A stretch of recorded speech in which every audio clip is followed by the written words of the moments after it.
Hello everyone and welcome to this next skills video on essays, and what I want to talk about today is arguments. So how can you make sure that you've got a good argument? How can you present it effectively? And then how can you make sure, as you're looking up to the higher marks, that the argument is original? So what I want to do is offer some thoughts and reflections on all of those questions today.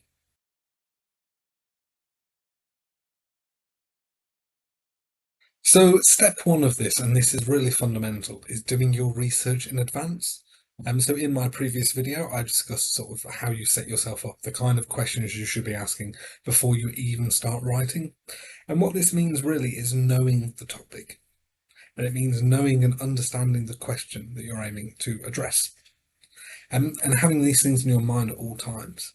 And what is sort of the scape of whatever area you're writing about in terms of the context, so the history and the big arguments, whatever, um, and then the sort of the academic shape of it, and that's something I'll come to a bit later on.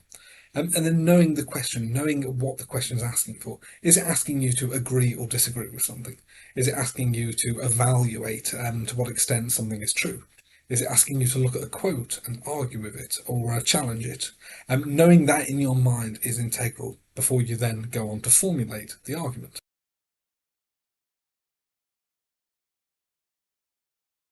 Let's move on to step two, and this is really where you're laying out your argument. This is the thesis statement, and this is something that you've probably heard discussed in skills sessions and stuff in courses. What that means, the thesis statement is essentially the heart of the argument. It is you being unambiguously clear about what argument your essay is going to present, and it can be sort of laid out as that way. This essay will argue that. Um, it doesn't have to be. There are many different ways that you can present this, but it's making very, very clear, very early on in the essay, what argument you're going to make. And now, something that's often thrown out as a point of concern, there's not necessarily inherently a correct answer to an academic essay. Normally, questions are such that they give you scope to interpret, they give you scope to choose a side you want to take, they give you scope to essentially carve your own argument. But being very clear what argument you're going to make early on is really key, and making sure that you can sort of discuss how you're going to make that case. You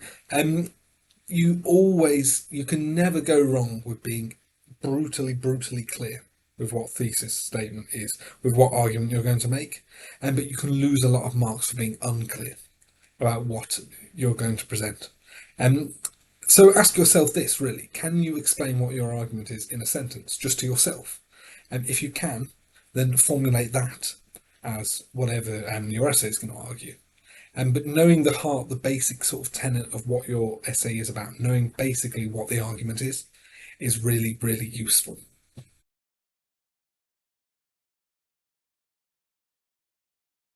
So when you consider an argument, you may also want to think about what evidence you have that supports it. This is evidence from the primary sources. It's evidence and thoughts from the secondary sources. And evidence is there to support a thesis statement. It's there to support your argument, but it doesn't inherently prove it in itself. It's up to you as scholar, you as author, to interpret the evidence that you have.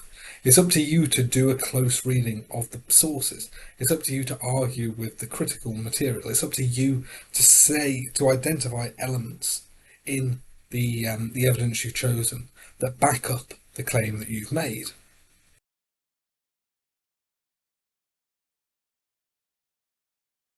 One of the big challenges of writing an academic essay, and one of the things that really differentiates it between sort of school essays, is the question of objections, the question of how you engage with material that disagrees with the case that you are making.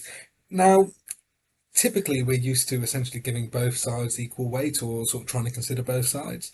My argument is this, but there are people who think this. Um, there are points where you're able to concede in an academic essay, but you don't really want to give points that disagree with your interpretation too much weight. Otherwise, what is the point of your argument? So the question of how you disagree with material that is inherently sort of counter to your own argument is a tough one. And there are multiple ways you can think about this. One is to disagree, to argue that a particular interpretation um, is incorrect or that it doesn't particularly sort of speak to the same case that you're making. Um, One is another potential way around this is to address it in the sense of building upon it. So, this has some valuable use, and this argument has some sense or use to it, but I'm building on it to make my case. I'm saying there are limitations that I am building on. And often this can be where sort of the original thought comes in, where you're sort of going beyond what's there or you're challenging what's there. And there are points to make on this. How you address this depends on the type of essay question that you have, right? So if you're you're essentially arguing something fully, and if you're arguing, I don't know, is this correct? And you argue yes, you don't really want to give too much weight to the no side of that because that doesn't really support your case. Be aware it exists, but you don't give it sort of equal thrift if it completely goes against what you're saying. If you're arguing, if your question is to do with sort of to what extent is something true, then you may want to think about multiple sides more so. So having the question, what type of question you're addressing and sort of what argument you're making about it really does influence to what extent you need to consider and how you need to consider those opposing views.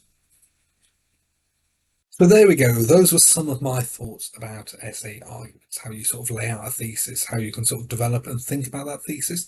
And I think the really important thing to stress here, to take away, is clarity is key. It's impossible to sort of go wrong by being too obvious, by being too clear about what case you're making. And it's always better to be err on the side of clarity rather than being ambiguous, being obscure, and thus having a marker or a reader not really know what case you're making. So those are some tips there. And in my next video on essay writing, I'm going to look at structure. We're going to think about sort of structuring essays and how you would address some of the common question types and how sort of what structures might lend themselves well to that particular sort of type of question and that particular type of argument that follow. But thank you for staying with me thus far. And hopefully this has been useful to you if you're thinking about essays, if you're planning. If you have any good tips, do leave them down below as well. And of course, comment if there's other content you'd like to see. Please do let me know. I do read and respond to all comments, so I'd be very, very appreciative of feedback. And thank you so much for watching. Make sure to like, make sure to subscribe, make sure to ring the bell so you know when my new content is coming. Guys, thank you so much for watching this video on developing an essay argument. I look forward to seeing you all in the next one.